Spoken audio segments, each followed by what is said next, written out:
आपल्या देशात ना एक असं आरोग्य संकट आहे जे दिवे बंद झाल्यावर सुरू होतं. आणि गंमत म्हणजे आपण त्याकडे सर्रास दुर्लक्ष करतो. आता हा आकडा बघा, 59%. हो, बरोबर ऐकलत. भारतातले तब्बल 59% लोक म्हणजे अर्ध्यापेक्षा जास्त लोकसंख्या रोज रात्री 6 तासांपेक्षा कमी झोप घेते. हा फक्त एक आकडा नाहीये, ही एक वॉर्निंग बेल आहे. मग साहजिकच प्रश्न पडतो की यावर काही उपाय आहे का? करता येईल का काही? चला तर मग याच प्रश्नाचं उत्तर शोधूया. आपण या समस्येच्या मुळाशी जाऊ आणि तिथून थेट उपायांपर्यंतचा प्रवास करू. ओके, तर या विश्लेषणात आपण काय काय पाहणार आहोत? सगळ्यात आधी भारताचे जागेपणीचे दुःस्वप्न समजून घेऊ. मग आपण वैद्यकीय निदानाकडे वळू. त्यानंतर आपली स्लीप टूलकिट काय असू शकते हे पाहू आणि शेवटी उत्तम विश्रांतीचा मार्ग कोणता आहे यावर नजर टाकू. चला मग सुरुवात करूया पहिल्या भागापासून. ही जी झोपेची समस्या आहे ती भारतात किती गंभीर आहे आणि याची नेमकी कारणं काय आहेत ते आधी समजून घेऊया. शहरी जीवनाची धावपळ याचंच प्रतिबिंब या आकडेवारीत दिसतंय. विचार करा, आपल्या आजूबाजूच्या प्रत्येक 3 प्रौढ व्यक्तींपैकी एकाला निद्रानाशाचा त्रास आहे. आणि यामागे कारणं काय? तर तोच आपला नेहमीचा ताणतणाव, कामाचं प्रेशर आणि पूर्णपणे बदललेली लाईफस्टाईल. आणि हा विषय फक्त दिवसा झोप येते किंवा थकवा जाणवतो इतक्यापुरता मर्यादित नाहीये. नाही, अजिबात नाही. अपुऱ्या झोपेचा थेट संबंध मधुमेहासारख्या आजारांशी आणि मानसिक आरोग्याच्या गंभीर समस्यांशी आहे. आणि घरातल्या वडीलधाऱ्या माणसांमध्ये तर ही समस्या आणखीनच जास्त प्रमाणात आढळते. बरं, समस्या तर समजली, पण आता यावर वैद्यकीय पातळीवर काय होतं? म्हणजे डॉक्टर आणि एक्सपर्ट्स याचं निदान कसं करतात आणि उपचार काय देतात ते पाहूया. आणि एक चांगली गोष्ट म्हणजे आपल्या देशात यावर जागतिक दर्जाचे उपचार उपलब्ध आहेत. एक उदाहरणच घ्यायचं झालं तर दिल्लीचं सर गंगाराम हॉस्पिटल यांनी तब्बल 25,000पेक्षा जास्त स्लीप स्टडीज केल्या आहेत. म्हणजे विचार करा या क्षेत्रातलं त्यांचं काम किती मोठं आहे. समजा कोणी प्रोफेशनल मदत घ्यायचं ठरवलं तर मग पुढे काय होतं? ही प्रोसेस वाटते तेवढी किचकट नाहीये. सगळ्यात आधी डॉक्टर किंवा तज्ज्ञांचा सल्ला घेतला जातो. मग एक स्लीप स्टडी केली जाते. त्या रिपोर्टवरून अचूक निदान होतं आणि मग त्या व्यक्तीच्या गरजेनुसार एक खास ट्रीटमेंट प्लॅन तयार केला जातो. एकदम सरळ आहे. आणि हे निदान करण्यासाठी ना एकदम लेटेस्ट टेक्नॉलॉजी वापरली जाते. यात लॅबमध्ये किंवा अगदी घरीसुद्धा करता येण्यासारख्या स्लीप स्टडीज आहेत.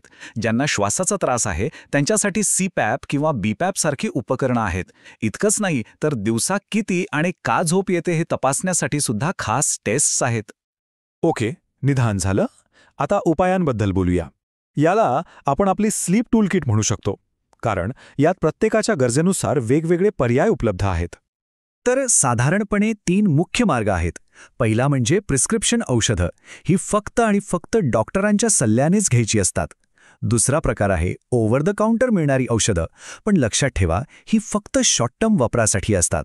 आणि तिसरा आपल्या सगळ्यांचा आवडता मार्ग घरगुती उपाय, जे पूर्णपणे नैसर्गिक आहेत आणि रिलॅक्सेशनवर काम करतात.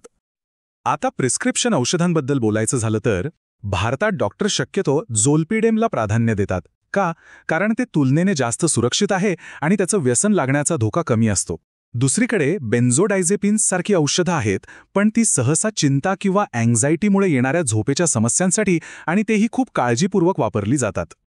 पण एक लक्षात घ्या, फक्त औषधं हाच एकमेव मार्ग नाही. CBT म्हणजेच कॉग्निटिव्ह बिहेवियरल थेरपी नावाची एक गोष्ट आहे. ही एक अशी उपचार पद्धती आहे जी थेट आपल्या झोपेच्या सवयी आणि विचारांवर काम करते. म्हणजे समस्येच्या मुळावरच घाव घालते, ज्यामुळे दीर्घकाळ टिकणारा फरक पडतो. आणि आपल्या पारंपरिक ज्ञानाबद्दल तर बोलायलाच नको. आपल्याकडे नैसर्गिक उपायांचा अक्षरशः खजिना आहे.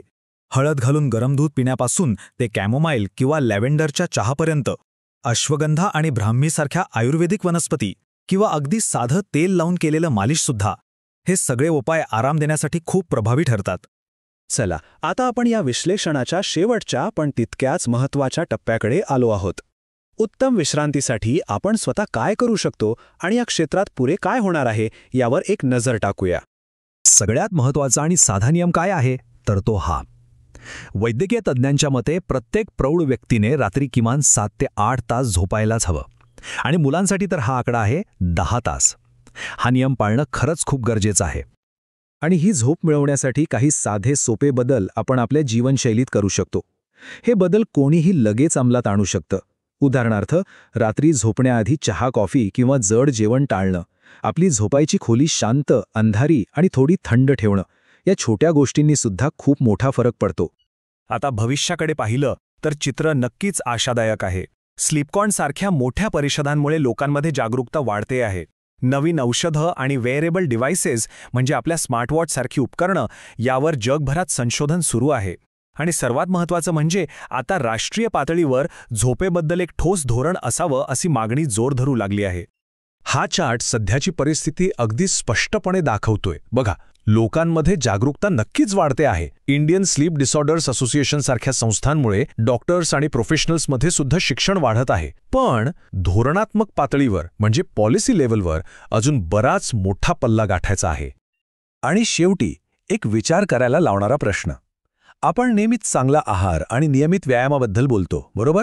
पण जेवढं महत्त्व आपण या दोन गोष्टींना देतो तेवढंच महत्त्व झोपेला देतो का? विचार करण्यासारखी गोष्ट आहे की आरोग्य नावाच्या इमारतीचा झोप हाच सर्वात दुर्लक्षित खांब आहे का?